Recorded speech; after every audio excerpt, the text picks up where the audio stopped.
We have unbalanced problem. Unbalanced assignment problem is there might be 5 workers or 4 jobs. So in that event, how we are going to do that? So we have to create a row. So there are 5 workers and 4 jobs means we have 5 rows and 4 columns.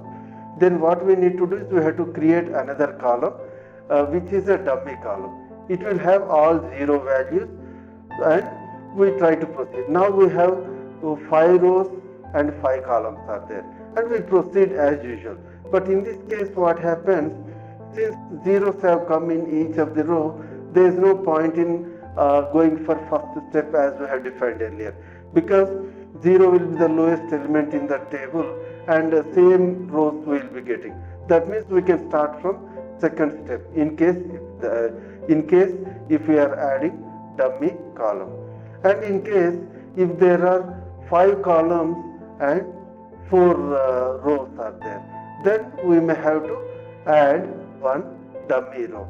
When we are adding the dummy row, probably we don't need to do the column operation or second step, but the other steps will be same. That is the way we try to do. In unbalanced problem, one resource is left free. That means either one job is left free or one resource is left free, because there is no balance.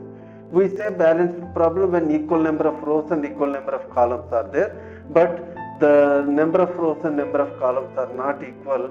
We call that as unbalanced problem.